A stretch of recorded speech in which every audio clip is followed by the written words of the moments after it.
अस्सलाम वालेकुम, this is Mohammad Naseer and welcome to unique items. ETA के पीएसटी और सीटी के पेपर्स जो 17 अप्रैल 2022 को कंडक्ट हुए, उनके उर्दू ग्रामर के मारूजी सवालात की वजाहत पेश खिदमत है। अगर आप पहली दफ़ा चैनल पे आए हो तो सब्सक्राइब कर लें ताकि इस तरह की मज़ीद वीडियोज़ आपको मिलती रहा करें। तो चलिए शुरू करते हैं। फर्स्ट क्वेश्चन है, वो तवील नज़म जिसमें किस्सा, कहानी या फ़लसफ़े की कोई लंबी चौड़ी बात बयान की गई हो, उस नज़म को क्या कहते हैं? कसीदा, मरसिया, मसनवी या हकीकत? तो हकीकत तो कोई नज़म की किस्म नहीं होती। कसीदा के लुग़वी मानी कसद, इरादा करने के हैं। गोया कसीदे में शायर किसी ख़ास मौजू पर इज़हार ख्याल का कसद करता है। मरसिया अरबी लफ्ज़ रसा से बना है जिसके मानी मुर्दे को रोने और उसकी खूबियाँ बयान करने के हैं, यानी मरने वाले को रोना और उसकी खूबियाँ बयान करना मरसिया कहलाता है। मसनवी का लफ्ज़ अरबी के लफ्ज़ मसना से बना है और मसना के मानी दो के हैं।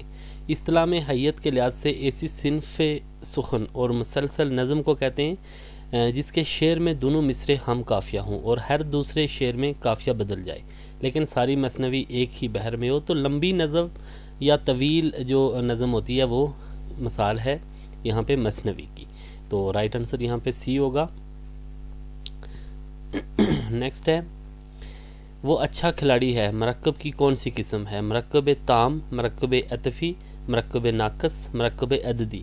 मरकब अददी में अदद और मादूद होता है, जैसे 6 लड़के, 5 गेंदें वगैरह।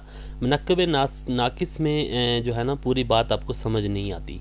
जबकि मरकब अतफ़ी जो है ना वो वाव के साथ होते हैं, जैसे पहाड़ व दरिया, चांद व सूरज, इस तरह से। जो मरकब ताम जो होता है ना वो 2 या 2 से ज़्यादा बामानी अल्फाज का ऐसा मजमुआ जिसके कहने वाले का पूरा मकसद पूरा हो जाए और बात मुकम्मल तौर पर सुनने वाले की समझ में आ जाए, उसे मरकब ताम या कलाम ताम कहते हैं। मरकब ताम या कलाम ताम वो मरकब होता है जिसे पढ़कर पूरा मतलब सुनने वाले की समझ में आ जाए। तो ये देखें, वो अच्छा खिलाड़ी है, ये मरकब ताम की किस्म है। ए यहाँ पे आंसर होगा। वो फ़ेल जिसका फ़ाइल मालूम न हो कहलाता है। फ़ेल मारूफ, फ़ेल मजहूल, फ़ेल अमल या फ़ेल मज़ारे।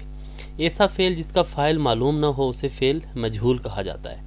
जैसे मसलन नमाज पढ़ी जाती है, आम खाया जाता है, किताब लाई जाती है। यहाँ पे ऑब्जेक्ट या मफ़ूल हमें मालूम नहीं है, लेकिन ऐसा फ़ेल जिसका फ़ाइल मालूम हो फ़ेल मारूफ कहलाता है। तो जैसे यहाँ पे आप कह सकते हैं ना कि ये ऑब्जेक्ट नहीं बल्कि सब्जेक्ट की बात हो रही है, यानी कि नमाज पढ़ी जाती है, डायरेक्टली ऑब्जेक्ट शुरू में आ जाता है। तो फ़ेल मारूफ में आपका फ़ेल मालूम होता है और बात जो करने वाला होता है या काम करने वाला होता है उसका हमें पता होता है। जैसे अमजद ने नमाज पढ़ी, तो यहाँ पे अमजद क्या है कि वो फ़ाइल होता है, तो इसलिए इसको फ़ेल मारूफ कहा जाता है। तो यहाँ पे जो आंसर है वो बी है, यानी कि वो फ़ेल जिसका फ़ाइल मालूम ना हो वो फ़ेल मजहूल कहलाता है। नेक्स्ट है, ड्राइवर ने गाड़ी एहतियात से चलाई। इस जुमले में मफ़ूल की निशानदेही करें। मफ़ूल यानी जिस पे काम वाक़ई होता है। गाड़ी, ड्राइवर, फूल, एहतियात, चलाई, एहतियात। तो यहाँ पे ए यानी गाड़ी जो है ना वो क्या है, मफ़ूल है, यानी इस पे काम वाक़ई हुआ है। ड्राइवर ने गाड़ी एहतियात से चलाई, इसमें मफ़ूल गाड़ी है। किसी काम के करने, होने या सहने को क्या कहते हैं? किसी काम के करने, होने या सहने को आप फ़ेल कहते हैं। ये वर्ब की ये डेफिनेशन है। लफ्ज़ तूल का मुतज़ाद क्या है? तवालत, दराजी, वसत, चौड़ाई। तूल और अर्ज़ ये दो जो है ना मुतज़ाद हैं।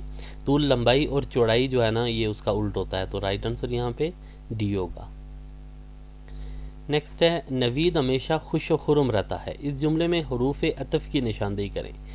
खुरम, खुश, हमेशा खुश व खुरम। तो ये वाव जो है ना अतफ़ की मिसाल है, तो खुश व खुरम यहाँ पे हरूफ अतफ़ हैं। डी यहाँ पे आंसर है। ऐसे अल्फाज जो 2 या 2 से ज़्यादा लफ्ज़ों से मिलकर एक मानी दें, ऐसे अल्फाज कहलाते हैं। निदाई अल्फाज, इस्तिफ़ामी अल्फाज, रोज़मर्रा या मरकब। तो ये 2 या 2 से ज़्यादा लफ्ज़ों से मिलकर बनने वाले अल्फाज जो है ना वो मरकब अल्फाज कहलाते हैं। तो नेक्स्ट है, दर्ज झैल अल्फाज में से मुनफ़्स लफ्ज़ का मुंतखब करें, का इंतखाब करें। कौल, नात, मौका, वक्त। तो इसमें जो यहाँ पे ऑप्शंस है इनमें नात यहाँ पे मोनस लफ्ज़ है, बाकी सारे मुज़क्कर अल्फाज हैं। تو یہ تھے کچھ کویشچن جو سی ٹی اور پی ایس ٹی کے پیپر میں سے اٹھائے تھے، جو کہ 17 اپریل 2022 کو کنڈکٹ ہوا تھا۔ بہت شکریہ دیکھنے کے لیے۔ مزید اس طرح کی ویڈیوز کے لیے چینل کے ساتھ جڑے رہیں، پھر آپ سے ملاقات ہوگی بہت جلد، تب تک کے لیے اللہ حافظ۔